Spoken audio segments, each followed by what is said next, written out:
శ్రీ గురుపే నమః, శ్రీ మాత్రే నమః. వెల్కమ్ టు విఎంకే ఆస్ట్రో న్యూవాల ఛానల్. ఆగస్టు 17, 2025 నుండి 17 సెప్టెంబర్ 2025 వరకు నెల రోజుల పాటుగా సూర్యగ్రహం ఒక సంవత్సరం తర్వాత తన స్వక్షేత్రమైనటువంటి సింహరాశిలో స్థితి పొందడం వల్ల ఎలాంటి శుభాశుభాలు ఇవ్వబోతున్నారు, అదేవిధంగా ఒక్కో రాశి వారికి ఏ విధంగా ప్రభావాన్ని చూపిస్తారు, రెమెడీస్ ఏవి చేసుకుంటే బాగుంటుంది, ఇవన్నీ కూడా చూద్దామండి. ముఖ్యంగా ఏంటంటే అసలు రవి గ్రహం ఏంటి అన్నప్పుడు, రవి రాజు లాంటి వాడండి. నవగ్రహాలలో మధ్యన ఉంటారు, ఫాదర్ ఆఫ్ ది యూనివర్స్ అని చెప్తూ ఉంటాం. ప్రత్యక్ష దైవం, వెలుగునిచ్చే గ్రహం, ప్రపంచానికి వెలుగునిస్తారు. సూర్యగ్రహం కనుక లేకపోతే, సూర్యకిరణాలు కనుక ప్రసరించకపోతే కిరణజన్య సంయోగ క్రియ జరగదు, తద్వారా ఆహార ఉత్పత్తి కాదు, వెలుగు ఉండదు, జీవం ఉంటుందండి. సో అంతటి పవర్ఫుల్ ప్లానెట్ అని చెప్పవచ్చు. అదేవిధంగా ఆత్మకు కారకుడు చంద్రుడు, మనకు కారకుడు అయితే రవి ఆత్మకారకుడు. అదేవిధంగా రాజభోగానికి కారకుడు, అంటే ఒక పోస్ట్ను కానీ ఒక ఉన్న స్థాయిని కానీ సూచించే గ్రహం. రాజకీయాలకు సంబంధించి గవర్నెన్స్ ఇవన్నీ కూడా అధికార దర్పాన్ని చూయించేటువంటి గ్రహం ఏదైనా ఉందంటే రవి ఒక్కటే.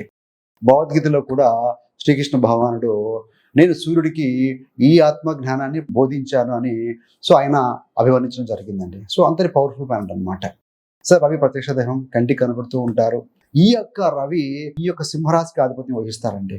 సింహరాశి స్వస్థానము మరియు రవికి మూల త్రికోణ రాశి కూడా, అంటే పవర్ఫుల్ ప్లానెట్. సో ఈయన ఇంటిలో మీరు కనుక గమనిస్తే సింహరాశిలో ఏ గ్రహం కూడాను నీచపడవండి, నీచలో ఉండవు. ఇప్పుడు సింహరాశి మన కర్కాటకం చూస్తే అక్కడ కుజుడు నీచ, గురుడు ఉచ్చ. కన్యా రాశి చూస్తే బుధుడు ఉచ్చ, శుక్రుడు నీచ. ఇలా ఒక్కొక్క రాశిలో ఒక గ్రహము ఉచ్చ నీచలు పొందుతూ ఉంటాయి. కానీ సూర్యుడు రాశిలో మాత్రం, సింహరాశిలో ఏ గ్రహం కూడా నీచ పొందదు.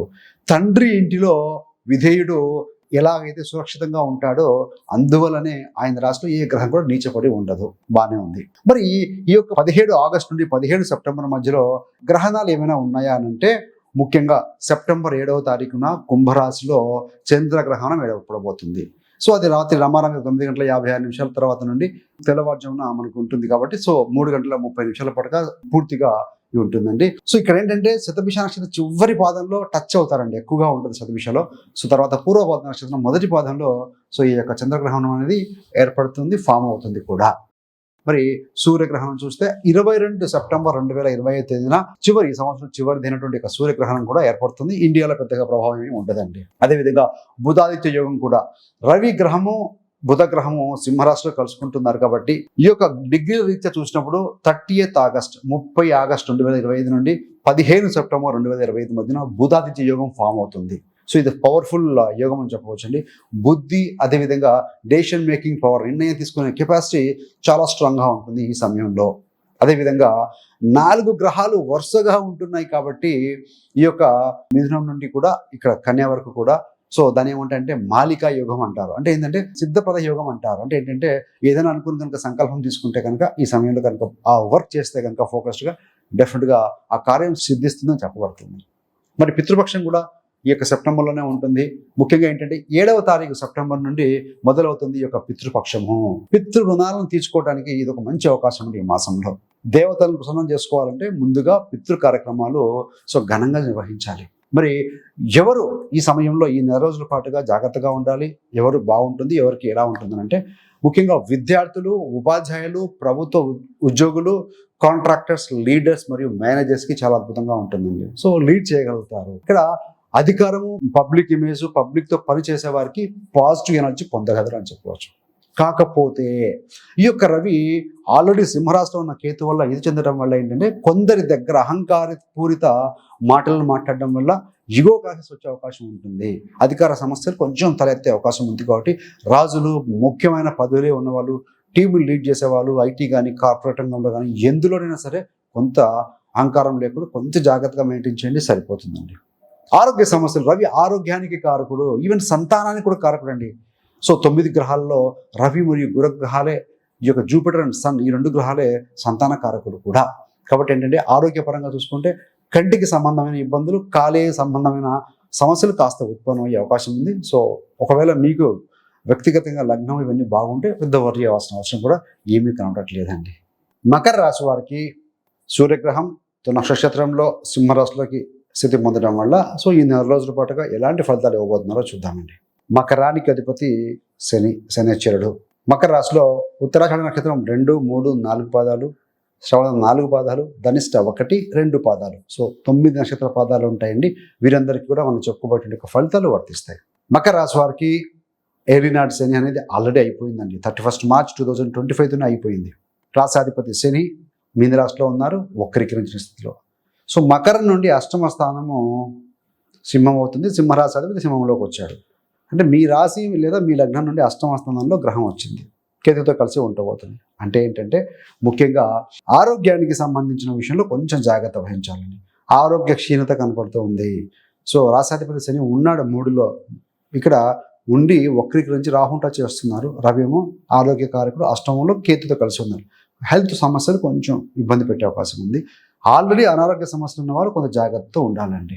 అదేవిధంగా లీగల్ లిటిగేషన్స్, లీగల్ బ్యాటిల్స్లో ఇన్వాల్వ్ అవ్వడంలో జాగ్రత్తగా ఉండండి. లీగల్ సమస్యలు ఉత్పన్నమయ్యే అవకాశం ఉంది కాబట్టి ప్రతి విషయంలో కూడా ఆలోచించి ఆచితూచి నిర్ణయం తీసుకోవాలి. మూడవది ఏంటంటే వ్యాపార భాగస్వామ్యంలో ఉన్నవారు కూడా అనుకోకుండా ఏదో ఒక కారణాల చేత పొరపచ్చాలు వచ్చే అవకాశం కూడా ఉందండి. కాబట్టి బిజినెస్ మేనేజ్మెంట్లో బిజినెస్ పార్ట్నర్ తోటి జాగ్రత్తతో వ్యవహరించాలి. కొంతమంది ముందు నుంచి విడిపోదాం అనుకున్న వారికి ఇవి ఇంకా ఎక్కువగా ట్రిగ్గర్ అవుతాయి కాబట్టి so they may end of their partnership కూడా అని చెప్పవచ్చు. అదేవిధంగా అష్టమం అంటే సడన్ థింగ్స్ కదా, సడన్గా ప్రమాదాలు కూడా జరిగే అవకాశం ఉంటుంది. కాబట్టి మీరు డ్రైవింగ్లో ఉన్నప్పుడు 2 వీలర్ కావచ్చు, 4 వీలర్ కావచ్చు, జాగ్రత్తగా ఉండాల్సిన అవసరం అయితే ఉందండి. మరి రెమెడీస్ ఏంటయ్యానంటే మహామృత్యుంజయ జపం పఠనం చేయడం ప్రతిరోజు స్నానం ఆచరించిన తర్వాత. మహామృత్యుంజయ హోమం కూడా చేయించుకుంటే మంచిదండి. సో అది ముఖ్యంగా చేసుకోవాలి. మీకు ఏలినాటి శని అయిపోయినా సరే మీ రాశాధిపతి తృతీయంలో వక్రీకరించి ఉన్నాడు కాబట్టి శని పూజ చేసుకోవటం, కుదిరితే శనికి జపం తరపున హోమం చేయించుకోండి. లేదంటే శనివారం శనికి తైలాభిషేకం చేయించుకోవడం, ప్రతిరోజు నడక ప్రాణాయామం ధ్యానం చేయడం. ఈ విధంగా కూడా మీరు శారీరకంగా మానసికంగా సో ఆరోగ్యంగా ఉండగలుగుతారు. ఇదండి మరి మకరానికి సంబంధించి ఇది కొంచెం క్లిష్టంగా ఉంటుంది ఈ గోచార పరిస్థితి. మరి కుంభరాశి వారికి అంటారా, కుంభరాశి వారికి అధిపతి శని. సో కుంభంలో శని మూల త్రికోణం అవుతుంది. ధనిష్ట 3, 4 పాదాలు, శతభిష 4 పాదాలు, పూర్వభద్ర 1, 2, 3 పాదాలు, మొత్తం 9 నక్షత్ర పాదాలు ఉంటాయి కదా. సో వీరికందరికీ ఈ యొక్క రవి గోచార ఫలితాలు వర్తిస్తాయండి. ఎక్కడ రవి వెళ్తున్నారా అంటే 7వ స్థానాధిపతి రవి 7లోకి వెళ్తున్నాడు, అక్కడ కేతు ఉన్నారు. మరి ఏంటంటే ఎలా ఉండబోతుంది అంటే 7వ స్థానం అంటే లీగల్ బాండేజ్, ఎదుటి వాళ్ళు, వివాహ సమస్యలు, ఫారిన్ సమస్యలు ఇట్లాంటివి. అంటే ముఖ్యంగా వివాహం గురించి మాట్లాడుకుంటే వివాహ సమస్యలు తలెత్తే అవకాశం ఉంది.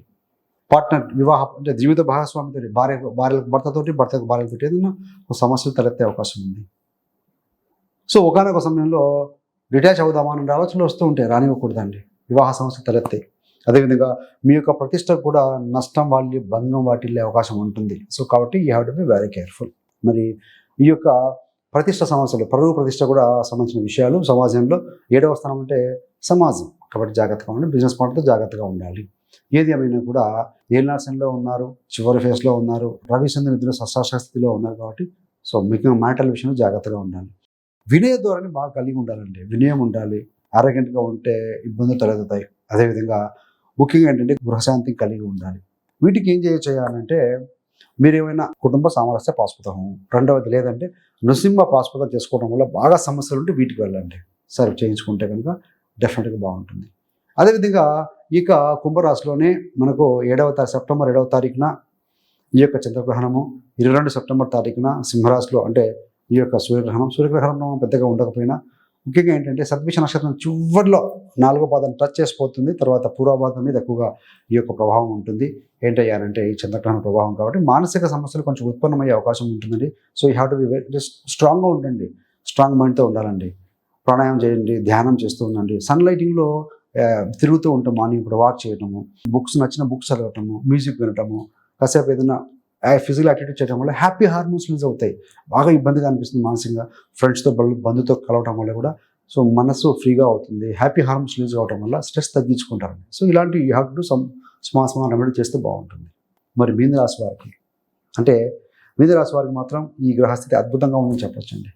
రుణ విముక్తి 6వ స్థానంలో రవి వెళ్తున్నారు. 6 అంటే ఏంటి? శత్రు, రుణ, రోగబాధ.